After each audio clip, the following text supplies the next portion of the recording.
Hi, and welcome back to another episode of the History of Fan Anime. I'm your host, William Chow, and today's episode is another exciting episode where I get to go back into the past and look at the pictures.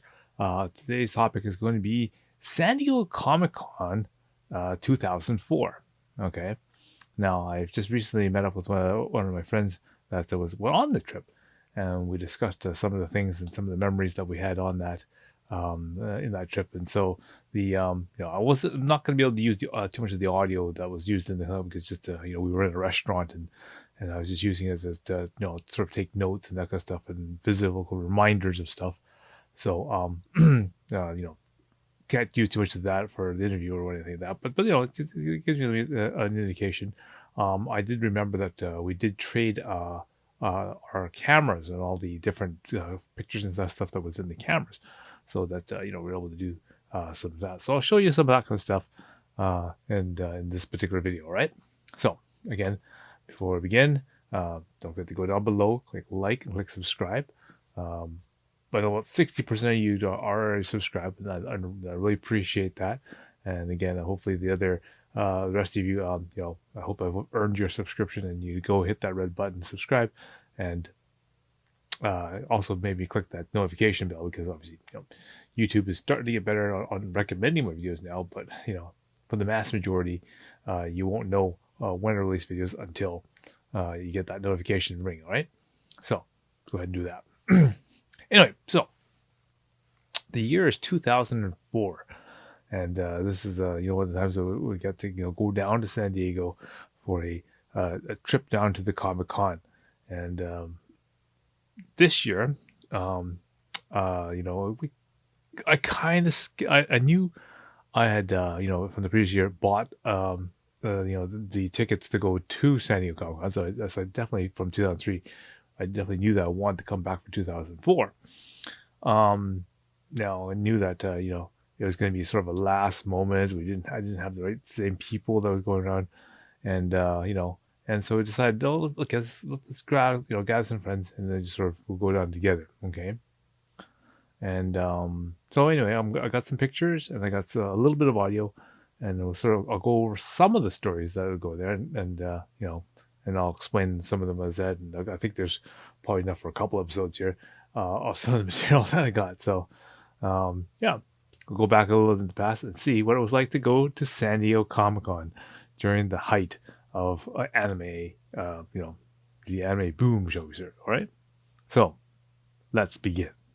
Okay, Vince. You and me are both CBCs here, and so what is your sort of experience with like Akira Toriyama's stuff and like Dragon Ball and that kind of stuff? Because obviously, us Asians and us fobs, we tend to have a different perspective of how everyone else in the West sort of experiences that.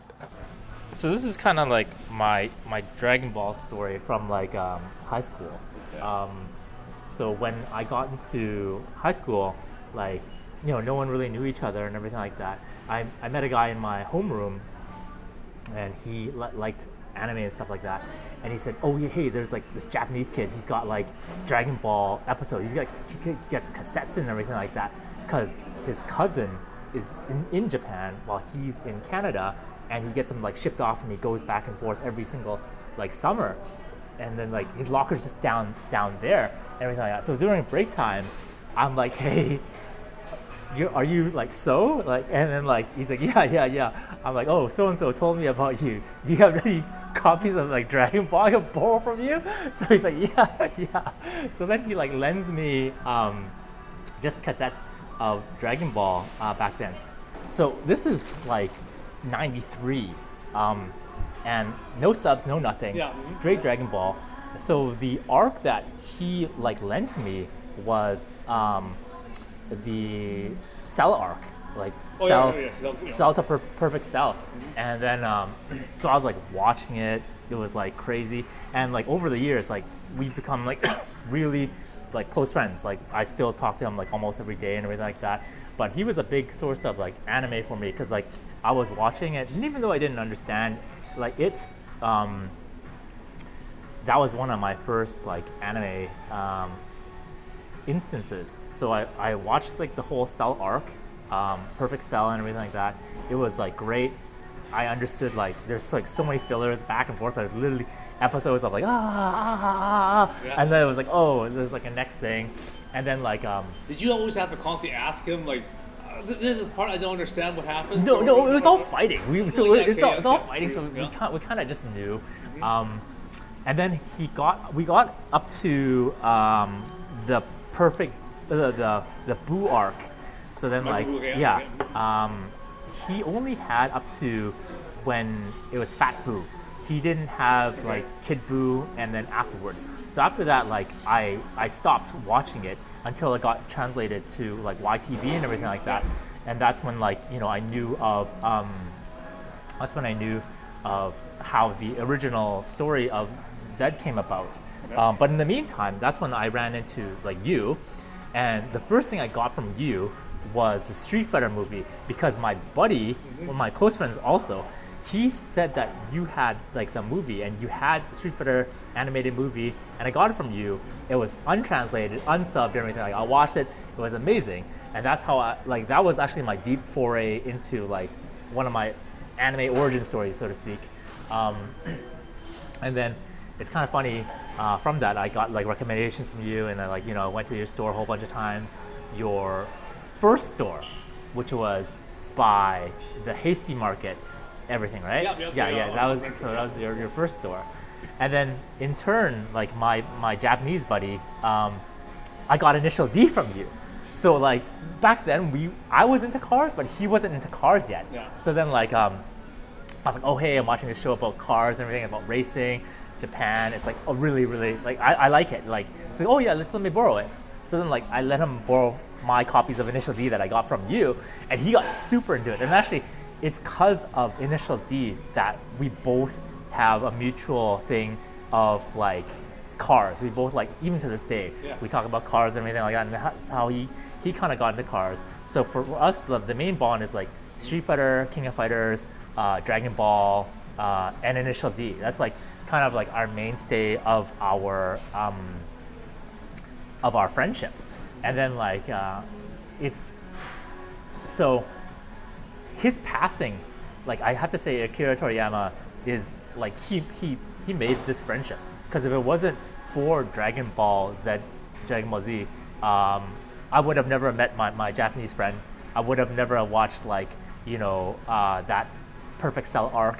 I would have never known about Majin Buu. I wouldn't have known about these power levels and everything like that.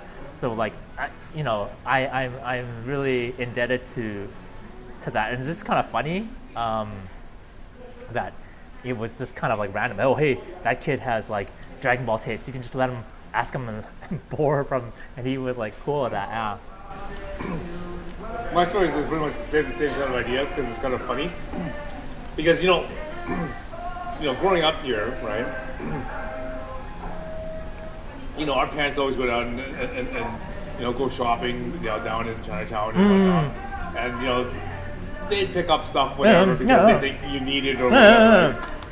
So it always happens that especially when it comes down to going to school during elementary school / high school, right? You end up showing up to school, right? And everyone's like, do back to school stuff. They all go to like Staples or Kmart or whatever, Target, Zellers, whatever, and they buy, their Mickey Mouse and whatever Scooby-Doo backpack and whatever. And of course, the Asian kid shows up with the Super Saiyan Vegeta backpack. Yeah. It's like it's all like sparkly, shiny, whatever, and it's like, where the hell did you get that? Yeah. Like, no, they don't even know who it is or what it is, right? It's just some guy with shiny hair or whatever, right? And it's like, what the hell is that? And it's like, that's such a cool bag. And it's like, well, yeah, it's like, my parents, whatever, it's just got somewhere. And like, what is it? It's like, because again, they're not seeing Dragon Ball. They don't know what Dragon Ball is, but it's, they're seeing all the cool stuff, right? I'm actually, and it's not just your backpack, right? The big thing back then was also those fancy pencil cases. All right, yeah. Yeah, right? Yeah, I remember that. Because all the kids, they go to Staples and they get that sweet metal box. Yeah. Or that little thing that clips into a binder. Yeah. It's just a zipper. And then, of course, the Asian kid shows up. With the plastic one with like Yeah, Gohan and yeah, everything. yeah. Yeah. The multi-level one. Yeah. No, Press so the button and here's a pencil sharpener, and some of them are like really fancy. They Yeah. have like compasses and protractors on them. it's funny that you mentioned that. Now that you mention it, we actually had, like, usually in high school, there's like distinctive groups, and like me and my buddies, we'd be like with various groups because we were able to talk well with other groups, but we got actually like close to the Hong Kong kids because the Hong Kong kids were the one with the Dragon Ball stuff and everything like that. So like it was like Longzhu, right? So they would have that stuff like, oh yeah, like you watch like Dragon Ball and everything like that because Hong Kong back then had the bootlegs. It translated in like Canto and everything. Yeah. So then, they like, had like all the anime. Like me back then, my first anime that I ever watched was Mospeada and Southern Cross. Okay, And that's hella OG. Orcus in Cantonese. Oh, okay. I saw it in Cantonese first before I saw it in Japanese. Oh my god. Right. And again, I thought it was so cool, like transformable guys. You know, I don't know who the hell they're fighting, but I guess it's just the humans beating off the aliens again. Type of Yeah. story, but so decent enough to know, and my Cantonese is still probably good enough that I can get away with the dialogue, right? So, but yeah, definitely that was for us that was we had the way in to get that kind of stuff, and it's kind of funny that you mentioned the Hong Kong group. It wasn't so much in high school because again being going to a school in a smaller city, the Asians were the racial minorities, so there weren't many of us. But You were up Prince George, right? Yeah. But when I got down to Vancouver, definitely when we started going to college and that stuff, the Hongers were the guys. Oh yeah. Because they were the guys that had the nice cars, big ass stereo and everything in there. And at that time, they didn't give a shit about going to school and their grades and that kind of stuff. They just wanted live the life, go out and party every other night, and they're just here for the student visa, right? Until the rest of the government documents, got processed. Parents already bought them the house, bought them the car. I was always jealous of them. Here we're driving, like the parents leftover beat, the 10-year-old beat up car, just because you got your license, so you can have the family used car, and they'll get they'll go get off a new one. And here the Hongers got brand new BMWs, Lexuses, and that kind of stuff, right? Fully decked out. Every other night going on Robson Street, just partying it up, right? I was like, damn, gotta be with those guys, right? And it was just funny because I did get a little bit of anime from them, but you know what I got mostly from them? Fob music. All the Europe beat and all that kind of stuff that they were listening to. That's what I got, tons of at least 4 or 5 tapes from those guys. If it wasn't for that, I would have never gotten into that entire European music and all that other stuff. I've never known about in-depth stuff.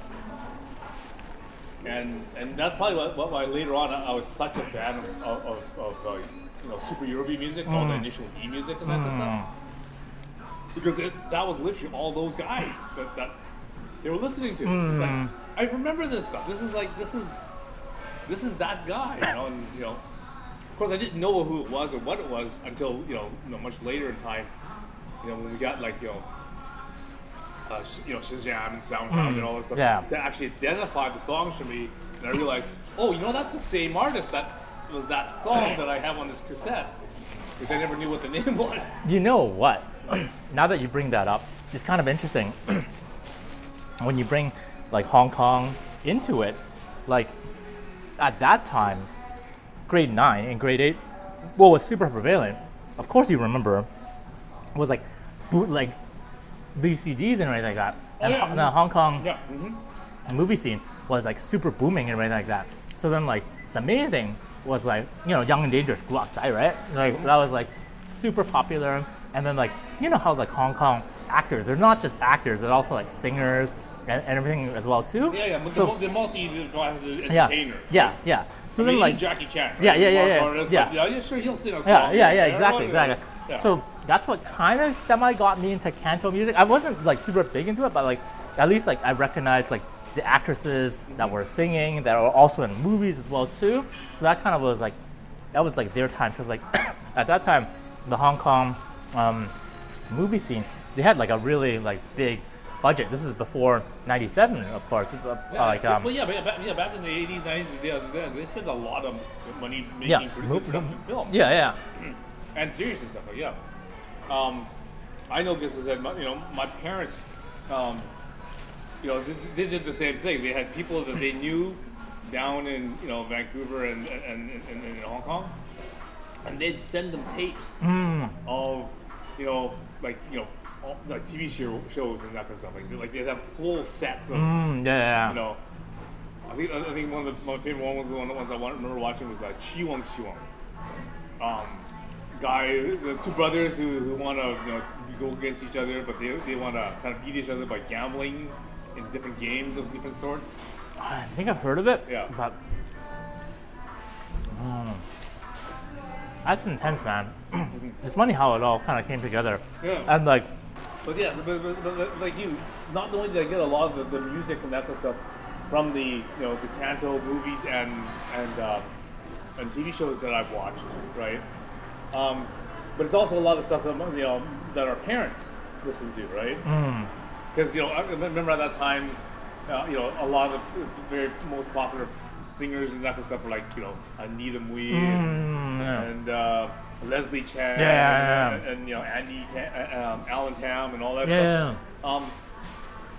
But what was neat is that a lot of those guys, they would take English songs or Japanese songs and just sing them in Cantonese. Right?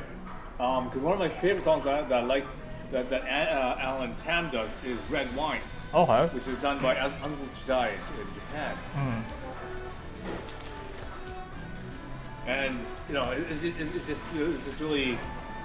But the thing is that I knew of the Cantonese version first, and then I just when I heard the Japanese version, right? I was like, yeah, that's the same song. Right? And then I realized, okay, it wasn't until years after I had to go back and look at the dates of when things came out, and then realize, okay, That's hilarious. the Japanese version came out first, the English version came out. And what's really funny is it was roughly about that time, Orange Road / City Hunter, and this was 86, 87, 89, right? I was getting some movies from my mom, right? And TV shows from my mom, and it was your standard, love romance thing, guy, business guy going after a woman type of thing. Can't remember the name of the show. And I started listening to this, this dramatic music happening in the background, building up suspense or whatever, right? I'm thinking, that sounds awfully familiar. And then I thought about it for a little bit, and I realized, you know what that is? That's the song from Saint Seiya, where they're looking up the parents, and there's a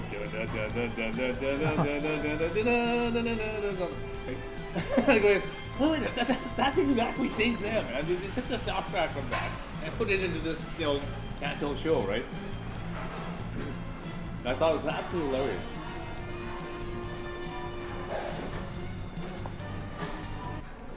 Looking back at it, I actually listened to K-pop before I listened to J-pop, which is kind of crazy. That's what I mean, you mix, yeah. How did you? Cause But normally, if you had, for example, Japanese friends and that kind of stuff, you would probably be introduced to Japanese music more likely than. that's true, but for me, there was a multicultural channel on aired like on I think like 7 o'clock on like Sundays, Okay. and then like the hostess, it was like a local show. It was like so this Korean hostess, she would be playing like music videos of like first gen K-pop in like and everything like that. So that's how I found out about like That's first. right. Because I knew you had a collection of Yeah. more from you. Yeah. So I had that first, and I liked actually K-pop first before J-pop. J-pop for me, the first break. Well, okay, let me step back. I liked Speed because I knew that they were very pretty and everything like that. But I only listened to like a couple of their songs. It wasn't until like literally Ayumi, no, Utada. Utada in the first year was like groundbreaking with her first love and everything like that. Yep. I was like international acclaim and everything like that. Yeah. So yeah, I actually listened to K-pop before I listened to J-pop because actually it was pretty similar time frame, but I think it was still K-pop for me first because like that's how I started liking electronic music because similar to you, Initial D, Eurobeat, and I found the remixes and the remixers, the DJs and everything like that made remixes for Ayumi Hamazaki because Ayumi Hamazaki had a Umix like a couple of them. Yeah, Unix. Yeah. So that's how I came to know of her. So actually, I knew of Ayumi before I knew of Utada. But Utada was groundbreaking with her album and everything like that. Sorted out videos the other day. Music videos, separating them. Because a lot of my old drives I had all my music videos just under Asian video, Yeah. Asian English, right? Yeah. And now I have to kind of subdivide Asian music into Chinese, Japanese, Korean, just because there's just so many of them. I actually have to start breaking them out. And I remember watching, just I had to watch a couple just to figure out which category they belong in. Like sometimes I didn't know what it is. And I remember one of the things that really caught me right away about Korean music videos is some of them are just so over the top dramatic. Oh, it's super over the top dramatic. Super over the top. Oh my god. And you know what? And it reminded me of one of the ones that absolutely killed me. No, the best Was- song. Because I'm a girl, right? That was the one where the girl spilled the. Yes, Yeah. that's the most famous song. It was like translated like for karaoke, for like Filipino, like Chinese, Japanese, everything. That was like the most super dramatic, but it was like that was like for me the most like important Korean song probably Yeah. in like my life, and I'm sure in other people's lives too, because it was just like so. The song was great. The song was great, but the video was insane. The video. That was one of those I looked at and go, oh my god, I remember this one. All right. I hope you all have kind of fun and a little blast from the past. And don't forget, I'll be doing more kind of episodes where I should bring out some pictures and more merchandise and collectible stuff from that past era. Okay. So until next time, see you again.